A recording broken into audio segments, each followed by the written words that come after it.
when social change.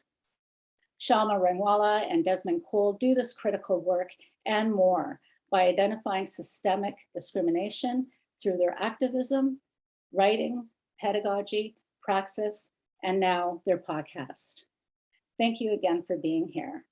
Committee member David Jansen will now introduce our speakers. Thank you, Soraya, and thanks to all of you for joining us. In this evening's event, we're very privileged to welcome our two guests, Shama Rangwala and Desmond Cole. Shama is assistant professor in the Department of Humanities at York University. Her intermedia and interdisciplinary research focuses on the adaptations of racial capitalism through the modern history of settler colonialism. Her other research includes the cross-disciplinary project Sounding Race and public humanities project Pedagogy and Practice. Her public-facing work has appeared in Jacobin, The Star, The Globe and Mail, and Canada Land, and she is a regular panelist on Alberta Prime Time on CTV. Desmond Cole is an award-winning journalist, radio host, and activist in Toronto. His writing has appeared in the Toronto Star, Toronto Life, The Walrus, Now Magazine, Ethnic Isle, Torontoist, BuzzFeed, and the Ottawa Citizen. Cole's first book, a brilliant and wonderful book, The Skin We're In, A Year of Black Resistance and Power, which was released in 2020, has foregrounded and redefined national conversations on systemic racism and policing in Canada. Today, Shama and Desmond also are presenting a new joint podcast called Replay that focuses their critical energy on diverse works of popular culture and media. Please join me in welcoming Shama Rangwala and Desmond Cole. Thank you, David. Thank you for that lovely introduction, David. So hi, everybody. I am speaking to you all from Amiskwichi, Waskahigan, Treaty 6 territory, otherwise known as Edmonton, Alberta. I'm so excited to talk to you all about our fun project Replay podcast. So this is part of the greater project that David mentioned, Pedagogy and Praxis, which is my project about taking the things that we do inside the university outside and really kind of engaging with public scholarship. So Replay is a really big part of that. It's our first kind of big public project out of it. Okay, next slide, please.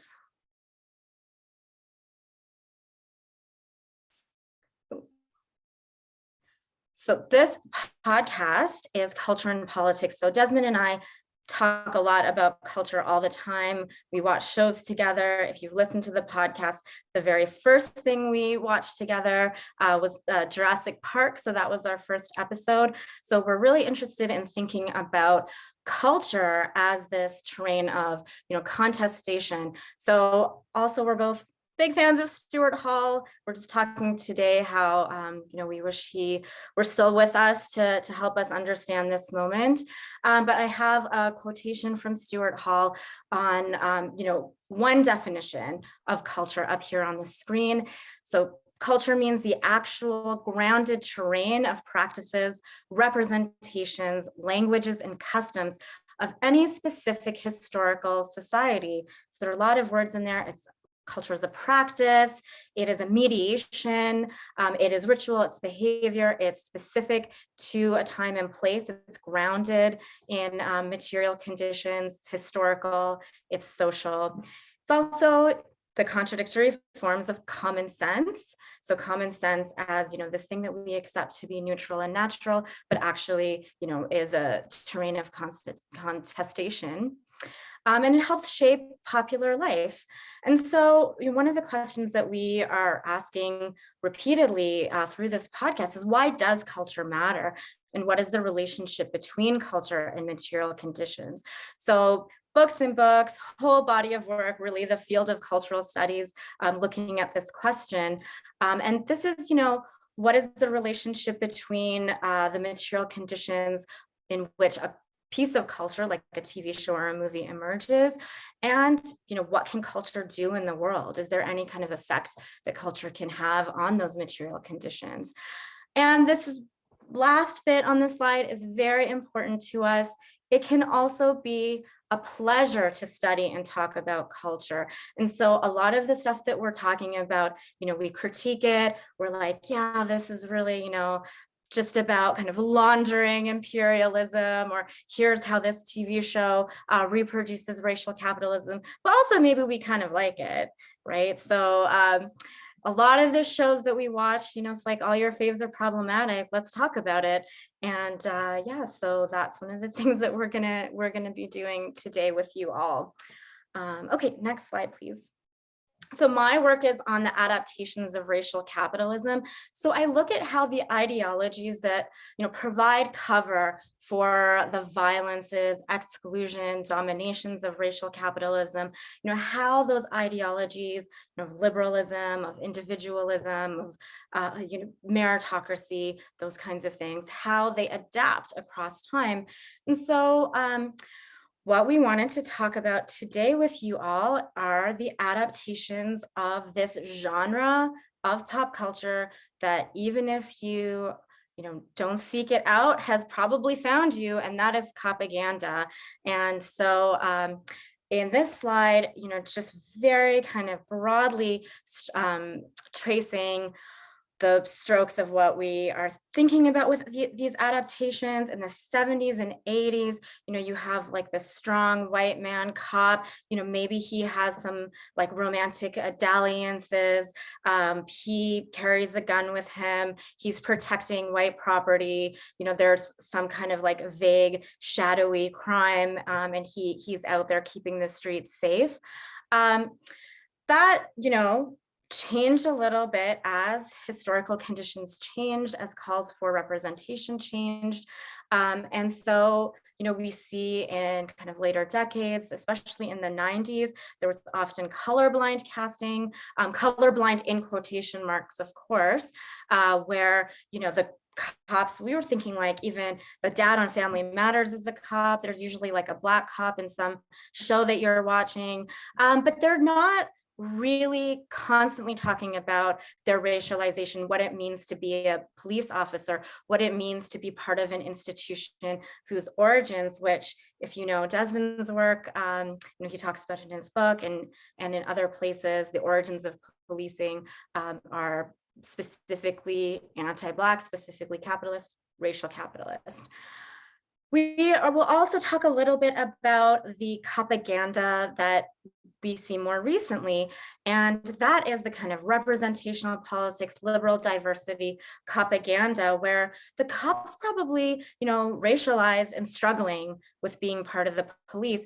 And this is as it becomes harder to deny the racial violence, the specifically racist violence, anti-Black violence of policing, these shows have had to adapt to that increased visibility of that violence. And so the way that propaganda has worked is to have a racialized cop, most often a Black police officer, most often a Black male police officer, grappling with racist policing.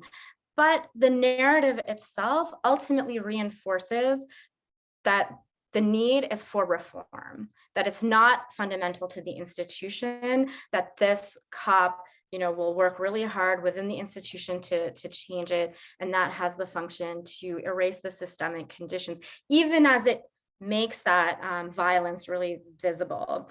It contains it through the narrative of this kind of individual working to change the system from within. Now, what I've just described is really broad strokes, and we can of course think of examples from each of these periods that do not do this. There are instances of individual episodes of a show that maybe does, do that kind of liberal narrative, but maybe they're like these little sparks within it where the structural conditions are kind of laid bare. But as we're talking today, we are really kind of focusing on that general trend and some examples of that trend, which tracks with, again, the material conditions of, say, technologies like smartphones, where people can see that violence happening, and then cop shows have to adapt to it. So yeah. that is kind of our framework for today. And I'm just going to pass it over to Desmond and get into those specific examples. Take it away. Thank you. I hope everybody can hear me okay. And there we go.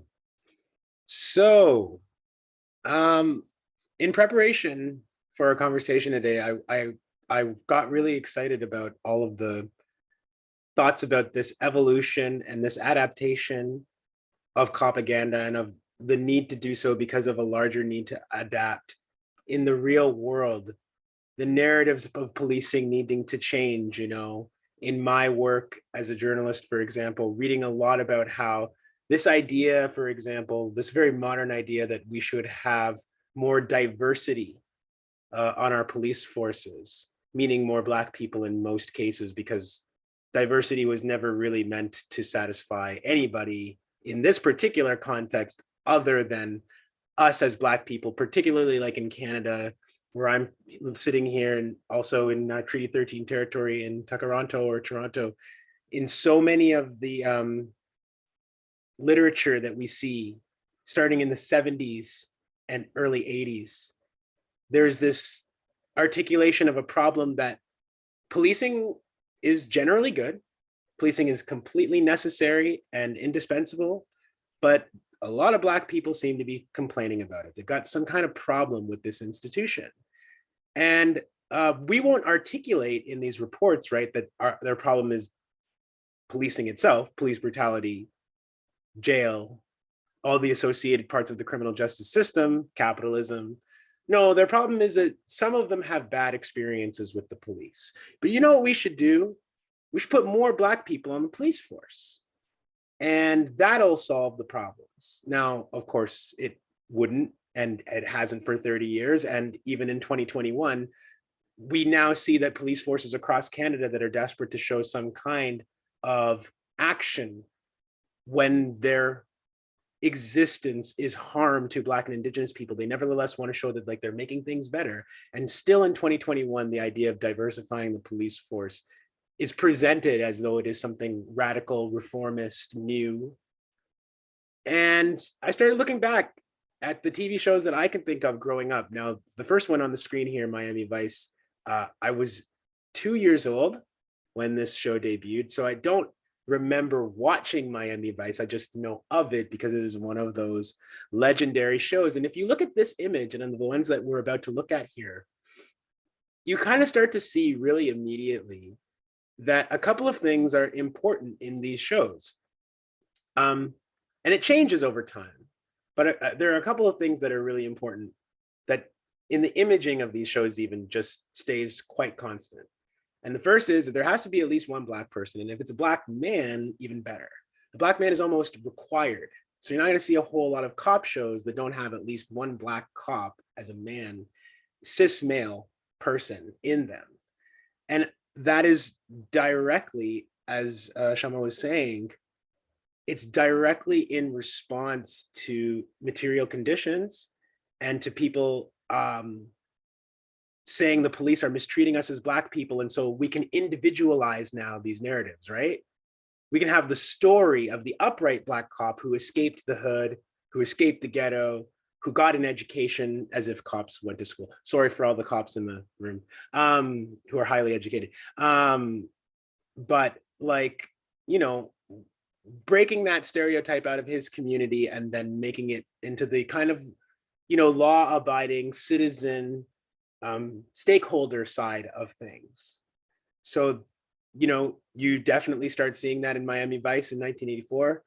1987, we have The Lethal Weapon with Danny Glover and Mel Gibson. And, you know, we see how humor can be added into this equation as well. It doesn't have to be this dire and serious drama. It can be a kind of odd couple dynamic going on with Black cop and white cop, unlikely partners teaming up, getting into hijinks, getting into trouble with each other, having some fun along the way, but also ultimately reinforcing and reifying the American dream of working hard, following the rules, very important, following the rules, and being on the right side of the law.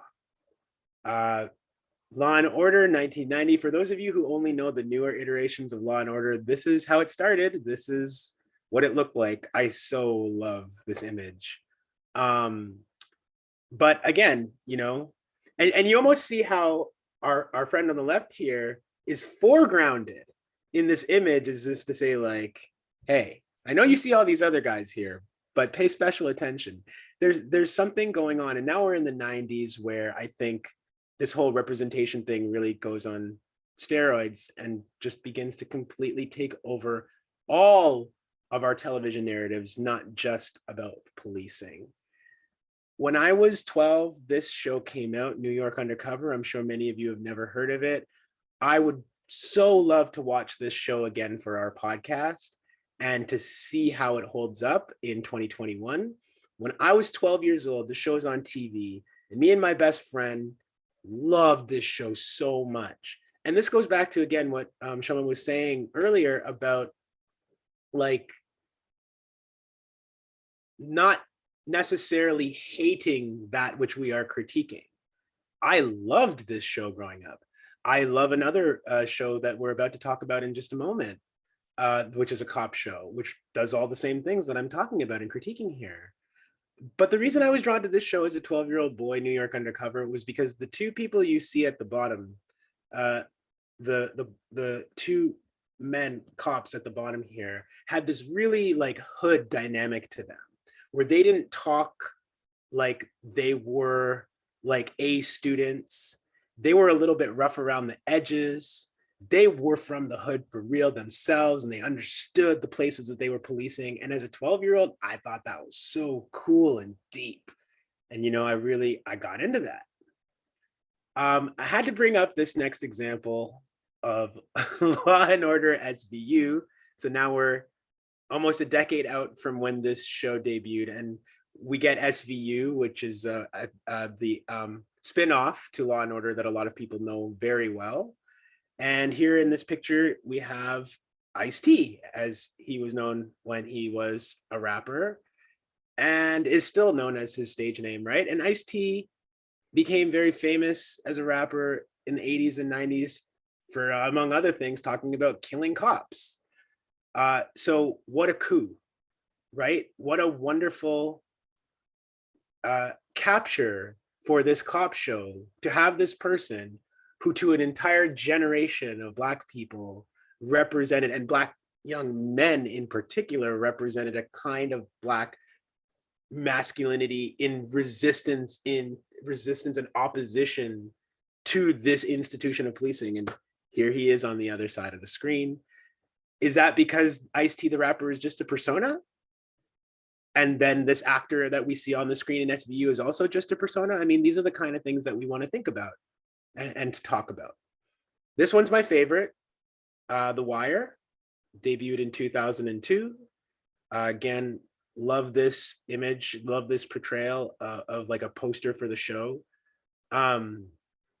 Never sad to see Idris Elba's face anywhere. But you know, one of the things that this show does is I think of a character in The Wire named Bunk Moreland, and Bunk is one of the investigators. And he has this dialogue with like one of the greatest characters in the history of television, who is Omar. And Omar is a bad guy who we all love in The Wire because he has his own code, his own way of speaking, and his own way of moving around in this kind of Baltimore drug scene. And Bunk Moreland, the cop, has this back and forth with Omar at one very pivotal point in the series, where Bunk Moreland talks about the fact that they're from the same neighborhood and that he was always told by the rough and tumble boys in his neighborhood, go home, you know you don't belong here. And then, of course, he became a cop. And it's not to say that I couldn't imagine that ever happening in real life, but ultimately, again, what this does is solidify and reinforce this idea that there are different roles for different Black people in society, and the ones who play by the rules end up like Bunk Moreland, and the ones who don't end up like our friend Omar. And I won't tell you what happens to Omar if you've never seen The Wire, because you should watch it. But the show is definitely trying to tell us something about the two different paths that two men like these, both Black, are taking. I had to throw in a couple more examples here before I throw it back to Shama, which are Rush Hour 3 in 2007 with, Jackie Chan on the left and Chris Tucker on the right. How in the hell did they make 4 of these? Our podcast is 100% thinking about, the saturation in our culture of like things like this, where you can make 7 of them for, for money reasons, because people will pay to go to your theater to watch these again. Rush Hour 3 and the Rush Hour series in general made this list for me, because it's like, you don't even need white people anymore, as you can see here. Now the white people are actually going to be the butt of these two men of color's jokes. They are going to be the cops and represent the law and order, but they're going to do it with swag, right? They're going to do it with style and martial arts, and it's going to be really funny. And all the jokes are going to be on white people, but in the end, law and order still reigns, is still upheld. We're still the good guys going after the bad guys here, but we don't anymore need any kind of interlocutors or sidekicks. And then, of course, finally, we're talking about doing a Will Smith replay podcast coming up. There's just so much to talk about, from all of his movies to, we're both Fresh Prince of Bel-Air devotees. And I should mention too, just speaking of the Fresh Prince, that one of the reasons that replay is possible as a podcast is because of services like Crave and Disney Plus and Netflix, which allow us to have such easy access these days to these cultural products from the 70s, 80s, 90s, early 2000s. This would have been very difficult, if not impossible, for the average person to do 40 years ago, but we can literally tell our audiences now, hey, go watch this first if you haven't seen it, and then come enjoy the podcast. So I've been watching Will Smith on TV since I was a boy, and now we have to suffer through Bad Boys for Life because they want to sell Will Smith back to my 40-year-old ass in 2020 and get me to go out to the theater once again. I will not see this movie. I did not see it when it came out. However, it's more of what I'm talking about here now, where this man has become, Martin Lawrence is no slouch himself, but Will Smith, I think we can all agree, has become one of the most iconic actors of his time. And he's probably played a cop or a Fed like 6 or 7 times throughout his career, right? Just solidifying this idea that Black people can play this game now as well as anybody else, and that representational politics attitude finding its way into our culture, into the movies that we watch, and etc. So let me, with that, throw it back to you, Shama. Yeah, you can keep that Bad Boys slide up just for a minute. Yeah, so as Desmond mentioned, we are going to be doing a Will Smith episode. I think that he is such a good example of the critique doesn't have to take out the pleasure of it. I love Will Smith. He kind of represents a lot of things that I think are ruining the world, like respectability politics. But I just, there's nothing more charming than the first 3 seasons of Fresh Prince. I loved him in 6 Degrees of Separation. So we absolutely will have to talk about a lot about Will Smith. So that's an upcoming episode. Desmond mentioned The Wire. We've been talking about The Wire, I feel like for years now. I have not seen it. Desmond and I are currently watching Star Trek Deep Space Nine, which is one of my favorite shows. The Wire will come after that. So also stay tuned for some Deep Space Nine episodes. There's also a cop in it, Odo, the Fash changeling. For those of you who know, but we are going to be doing probably multiple episodes on Deep Space Nine, and maybe then The Wire when we start watching that. Desmond brought up this idea of streaming as being one of the things that makes something like replay possible.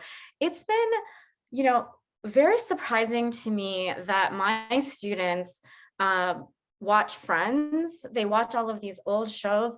A couple of years ago, I remember when I was teaching at the University of Alberta, their like students association was organizing screenings of Friends episodes in the large lecture hall. Like these students, they watch it as like a relic from a simpler time when, you know, all of those problems would have been solved with cell phones and GPS and Google. And so, you know, they're kind of compelled by it, I guess. But one of the things that I was thinking, and this is important when we think about historicizing the culture that we're talking about.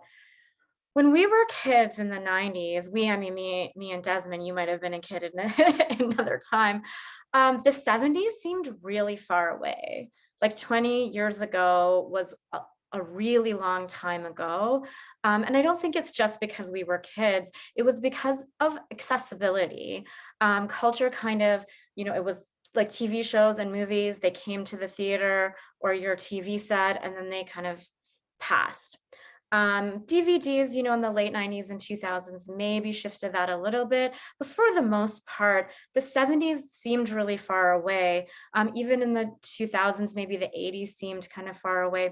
20 years ago, right now, seeing what my students are watching, they're watching The Office. They love The Office. They're watching all of those shows that are from 20 years ago because of these streaming. And so it's kind of compressing time in a way when, you know, culture does not fade in quite the way that it used to. And so something like replay, you know, it's called replay because we're kind of replaying things that we love. It's not that we won't talk about, you know, things that are current, but yeah, it's really because of the ways that it feels like culture is getting kind of compressed in a way, the temporality of it. 20 years ago, the music that we were listening to is not like 70s music in the 90s. Okay, I'm going to talk about a few more examples. So next slide. I do not have a lot to say about Paw Patrol because I have not seen it, but this is Get 'em Young. You know what?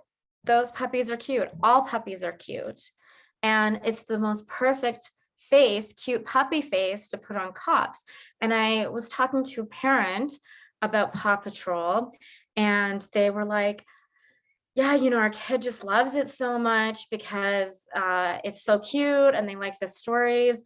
And the puppies do not do any violence. They do not incarcerate anyone. They're not like scratching or doing like, you know, whatever. They're not biting. They don't have guns. They're just taking care of their community. And this is one of the things that propaganda does. And that all of the kind of, not just propaganda in TV shows or movies, but the discourses around policing does. It takes something real that we want. You know, we want our communities safe and we want our communities protected. And it says, we're going to give you cops. Like that's the thing that's going to keep you safe, when we know, people who study this know that, you know, strong communities make communities safe. Not like a cop coming in and with violence, right? So Paw Patrol is a kind of fantasy of what we want from policing, which the parent described it to me as the puppy just goes, you know, just like, don't do this again, okay? And yeah, real police, not really doing that. It's not, don't do this again, okay? And they don't have like a cute little, you know, puppy face. And, you know, we were looking at these slides earlier today. I'm just going to say Desmond was pointing out that there's even a brown puppy on this. I had to. But, you know, it's like, we also want to fantasize, just to build on what you just said, that it would be possible to live in a world where all the cops needed to do was be nicer and that we would all get along better. Yeah, so the solutions to the violences that are fundamental to the institution of policing are just like an individual has a little bit of, you know, training and like not being racist. Like we will talk on anti-racist workshops is out of the scope of this hour that we have today, but this like fantasy that it's just about being nicer to each other, you know, there's all kinds of Edmonton Police Services has a TikTok that's like full of this kind of thing, where it's just about, you know, look at how cool and hip we are. Yeah, you know, if you're on White Ave at any given night, you'll see what the cops are really doing. Okay, next slide. Just out of curiosity, does the Edmonton Police Service have a breakdancing cop? Oh gosh, I don't know, but they do have a gotta cop. get yourself one of those. The kids love the cop, the white cop especially, who can breakdance. We expect the black guy to be able to breakdance. When the white cop breaks out and starts busting a move in uniform, kids love it. Just saying. He's like cool and hip, you know. He's not gonna do violence to you. How can he be racist when he loves Black culture so much? Everybody knows that, you know, white people who love Black culture can't be racist. All right. Okay, so Brooklyn Nine-Nine. You know what? Brooklyn Nine-Nine, hilarious. It is a charming show. I think the acting and writing is great. I have, you know, liked Andy Samberg for a long time. He's married to Joanna Newsom. You know, seems very charming. You know, I like the characters like Captain Holt, who is a Black gay captain. It's a very diverse cast.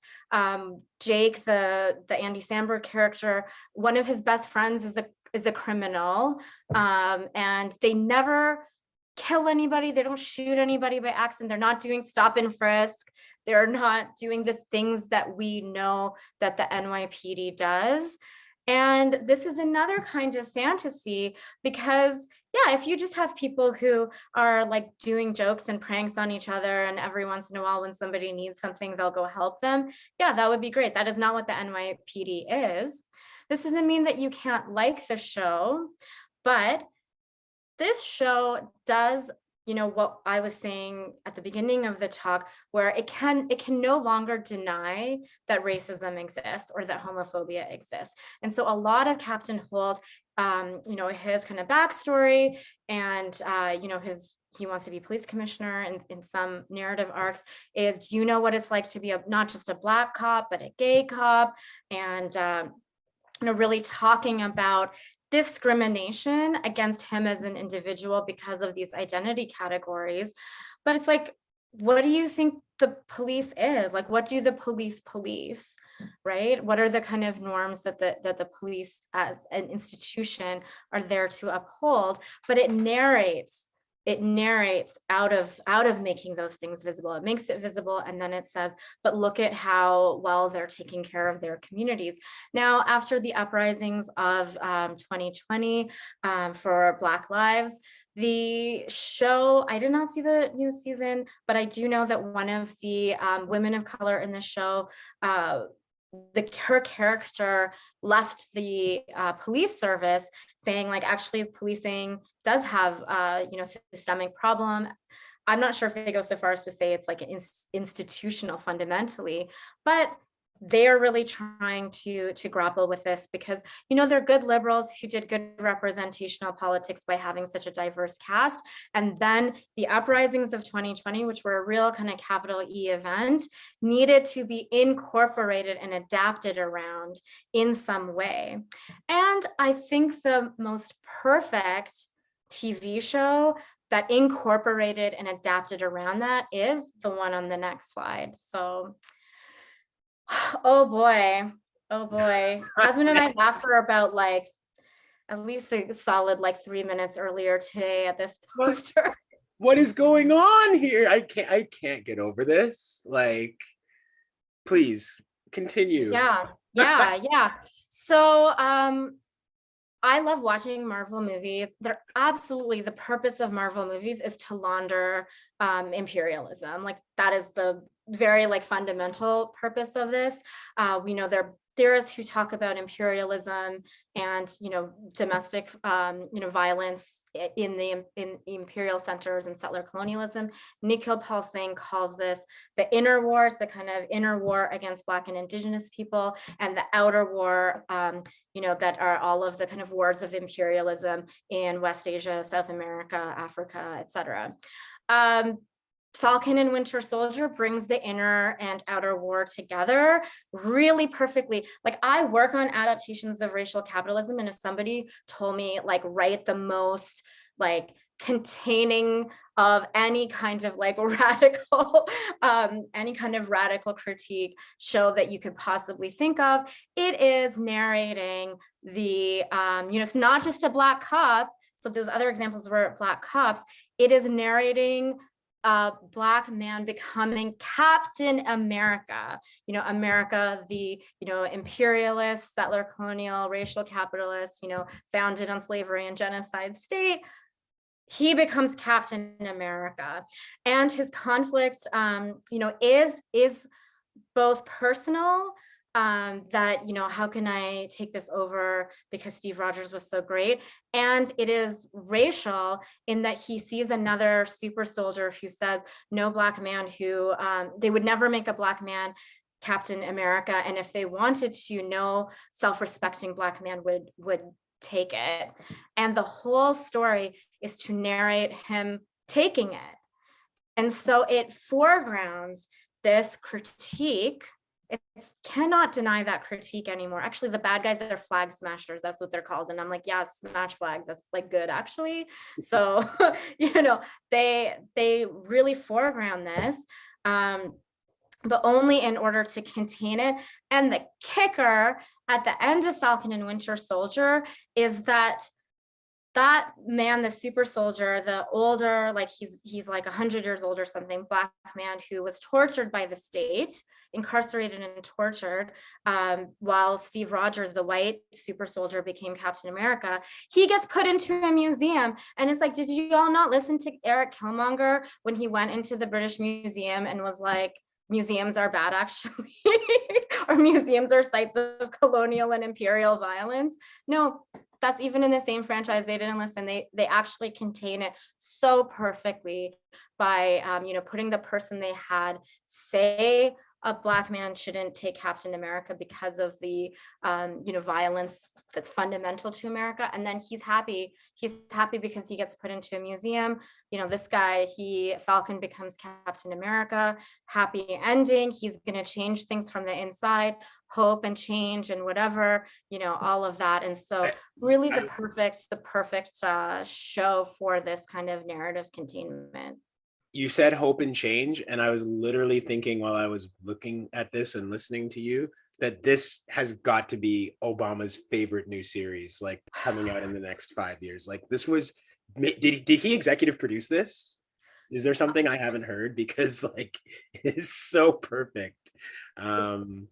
Just for our friends doing the tech, now that we're done with these slides, I want to bring it back, if I can, off of share screen to just the two of us. So if you want to just throw open the chat when it's okay for me to do that.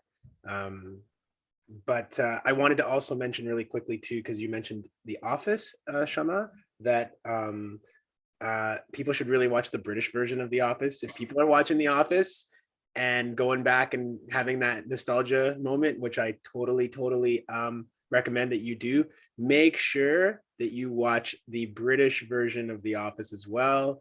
You will be very upset because Ricky Gervais got there before everybody else did. And I have to say, Steve Carell, in my opinion, has nothing on Ricky Gervais in terms of like that awkward, completely uncomfortable, like cringe watching. Ricky Gervais really captured that so properly. So you want to see the British version of The Office. A lot of people don't even know it exists. And also, I think it would be really cool for when people are submitting questions, which we're about to get to, that if you want to tell us some of the older programming that you're watching, perhaps, because you have access to these kinds of streaming services. So maybe you're not necessarily catching up on everything from the last year or two. Maybe you're going and watching old shows. And if so, like, which shows are you watching and why? Why are the ones that you're watching the ones that have held your interest or that piqued your interest in the first place? So I'm going to take this off of our share screen now. I think we're back. Yeah. Great, thank you, Shama and Desmond. And I'll just reiterate one more time, if there are questions, have a look at that live chat. You can type them in there and I can pass them along to Shama and Desmond here. So we'll get to some of those in a minute. First, I wanted to I'm going to ask you about how this project came into being. But I wanted to say too that, both of you are doing such important and timely work on anti-racism and decolonization in Canada specifically. And you're really helping to guide these conversations, and you're doing this at a time when these conversations are both incredibly necessary and really incredibly difficult as well. As a white scholar, I don't pretend to know how difficult that must be, but I imagine the work that you're doing is emotionally and intellectually challenging, and probably at times it can be quite exhausting. And I say this, first of all, to express my admiration for the work that both of you do. It's courageous and it's important. And I just wanted to express that. I'm also interested in how this project, Replay, the podcast, fits into that broader framework that you're working on. The podcast and our discussion today, which is a lot of fun, it's obviously driven by critical theory and social analysis and these other kinds of concerns, but it also seems to me that that it's also born out of a genuine love of popular culture, whether that's coming from television or Hollywood and other sources of popular culture. So my first question here then is, could you tell us what gave rise to this specific project, Replay, and maybe how it might be similar to or different from the other stuff that you do in your day jobs, let's call it that.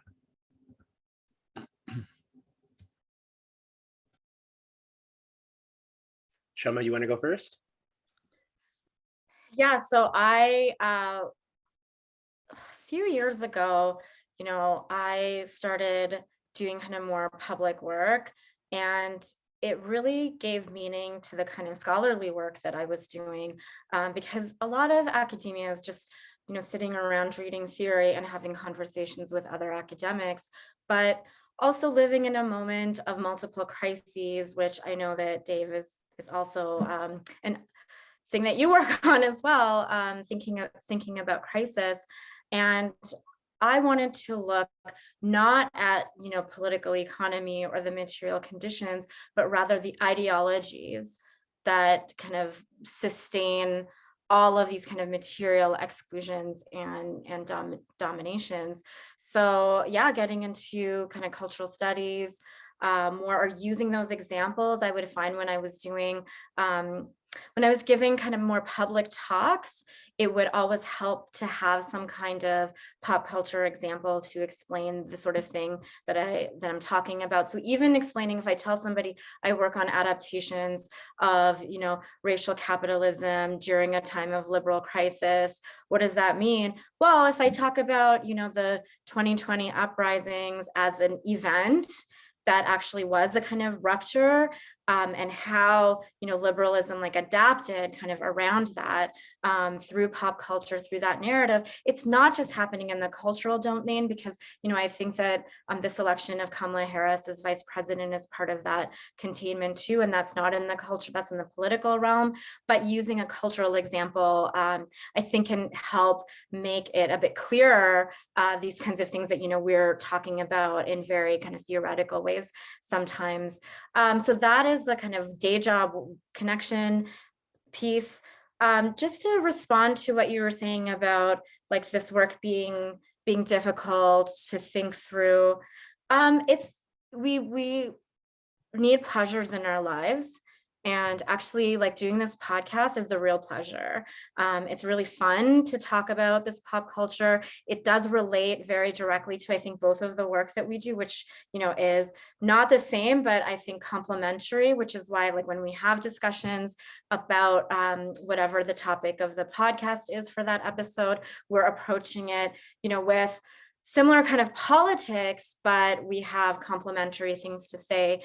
And it's just been really fun. It's just been a pleasure, and it's been it's so fun to think of new episodes and things like that. But yeah, go ahead, Des. Mm-hmm. Yeah, we started watching Deep Space Nine last winter when the pandemic started, as a kind of way of just dealing with the dreariness of being at home a lot more and being really freaked out like everybody else was. And, you know, the whole time that we've known each other, Shama has been raving about how important it is to watch Deep Space Nine and how much it's formed her thinking. And it's just a show that she loves. So we started watching, and I think that's probably where the real genesis for doing this started. And yeah, I definitely agree about the pleasure part of this as well, because for myself, like, I have conversations about culture, about books, about movies and stuff with friends all the time. And we go and see theater when you could still do that. And, you know, we talk later on about the things that we saw on stage and what it made us feel or think about. And that's why we enjoy art. And so it's natural to have these conversations. I can think of a conversation, speaking of all this propaganda, actually, with a really good friend of mine who was really devoted to a Canadian show. And, you know, sometimes in a lot of my work, I'm always trying to bring us to Canada. Everything we just showed on the screen here today, and so much of the cultural product that we're talking about generally is American, and there's a reason for that. But my friend was in love with this CTV show called Flashpoint. And Flashpoint was all about police and de-escalation.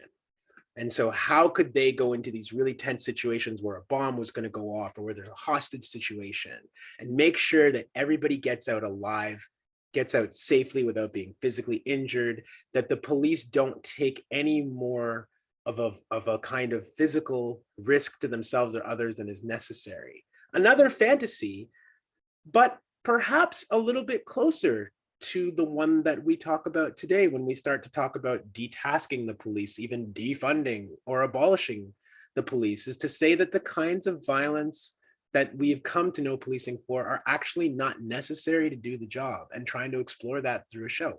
This is a conversation that I have had many times with a friend of mine as we live our real lives in Toronto and watch police, for example, go into homeless encampments and brutalize people. She's in marketing, but we still talk about film, and we talk about movies and shows and plays and things, because I feel like that's how all of us in some way relate to the culture, relate to the moments that we're in, and help ourselves to think about different things. Yeah, and I think there's a really important insight there. And one of the things that both of you are signaling is that there's an event or a series of events associated with Black Lives Matter, which obviously has brought us to, as a society, as a nation, to rethink some of our assumptions about policing and about race. Especially in Canada, we seem to have this idea that, you know, these are American problems. But the other side of it, you mentioned, Desmond, is this idea of replaying in the context of COVID-19 and the lockdown and that kind of thing. It really is an odd cultural moment in which we have this strange, timeless time to kind of revisit old shows and think about these broader arcs and the historical narratives that led to contemporary culture. I think that was probably added to by the fact that a lot of television shows and movies kind of weren't being made at that time. There's a question here from a viewer. Katie asks, what about, or how do women cops fit into propaganda? And they mentioned specifically the show HBO's Watchmen, the female character who is named Angela. Yeah, I can speak a bit broadly about how women fit into propaganda. So with the expansion of policing and of who is legible as criminal, a lot of that had to do with the kind of specter of sexual violence. And so you would have the kind of stranger jumping out of the bushes, a lot of PSAs, things that were taught in schools, that were on the evening news. What news stories were circulating were a lot of, like, we need cops to protect women. Now, we have to be very clear that that was not happening at this time, that the place where women were the least safe were in the domestic sphere, right? And so if it was sexual violence from a partner, the cops don't care about that. It was all about expanding policing. This also was happening, you know, in the 90s. Think about, like, you know, the 6 p.m. news, right? And the Clinton crime bill is something that is a kind of specter haunting a lot of these cop shows that we're talking about. And so to have women cops, when cops historically were shown as these kind of masculine protectors of women, of a particular kind of bourgeois white women, showed a kind of women's agency. It made these women, they were like tough broads, right, who are part of the police force, but also this like gender essentializing fantasy of women being less violent than men. And so look, we're diversifying. Like if you think that it's just a bro culture, now we also know this idea that police protect women from sexual violence is untrue because of the sexual violence that happens within police forces as well, right? And so this is all still on the level of propaganda. The police are out there, and it's usually like a racialized man who is the face of criminality, usually a Black or Indigenous man or a Muslim man.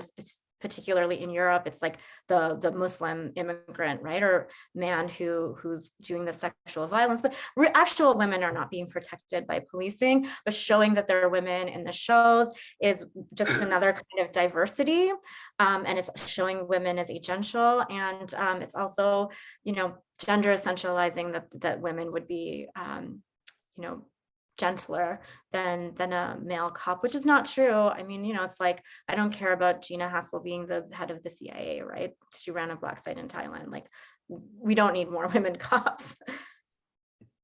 I haven't seen HBO's The Watchmen yet. Thank you for the question. I'm thinking of a couple of things here just flooded into my mind. One of them is that if you want an insight into Canadian policing today, type in the words RCMP or whatever local police force across Canada that you would like to research, and then add, you can search up whether it's, sexual misconduct complaints, or, everybody probably who's been paying attention to the news has been hearing a lot about gendered violence in the RCMP. This is a feature of Canadian policing. It's not a bug. It's how things are today. Extreme amounts of violence towards women, towards the very few trans and non-binary people who make it into our police forces, endemic. How does that play out in some of our culture? I'm thinking of the show Search Party that I unfortunately fell down a hole of. Search Party really made me so upset because I loved the direction it was going for like one season, and then they completely did a 180 and went into anyway, that's for a whole podcast, I think. But there's this amazing sub narrative in Search Party. Spoiler alert, I will spoil this for you. There's a Black woman who plays a police officer, and this Black cop is sent on the trail of a bad guy who doesn't exist. The bad guy's just been made up by somebody in the story to actually themselves avoid some problems with the police. But this Black woman goes searching for this bad guy, and she ends up shooting a man who she believes is this bad guy. And then she has a decision to make, because now she's shot a civilian who presumably has nothing to do with the case that she's working on. And she has to think about what's going to happen to her as a Black woman when she goes back to the station and has to talk about this, or when she radios for backup. Are people going to have her back the way that they would a white cop, a white woman cop, or even a white man cop? What she decides that she's going to do is actually severely injure herself so that she can say she got into a confrontation with this person that she shot and had to be heroic and kill him. And it is devastating what she has to do to herself. And then you see her being so scared when she goes back to work that everybody knows and that everybody is going to find her out.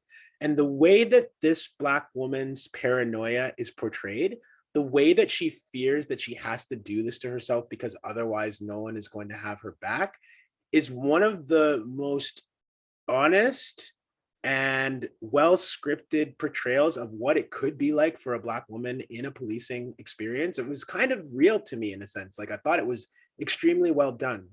The reality, though, is that we have situations like, I'm going to end on this. There's a woman in Toronto, or sorry, in a Brampton, Mississauga area, just west of Toronto, and her name is Chantel Krupka. Chantel Krupka was shot last year by a police officer who happens to be a woman, and that woman was just recently sentenced. She pled guilty to one of 3 criminal charges and made a deal with the Crown to have the other more serious charges against her dismissed. But notably, she resigned from the police force before her criminal hearing. Again, probably because even as a white woman, her name is Valerie Briffa. I don't think Valerie Briffa was going to get the support and, dare I say, brotherhood of her colleagues as a man who shot a woman for no reason would have in that situation. So she actually resigned her job from the police force before it ever went to trial.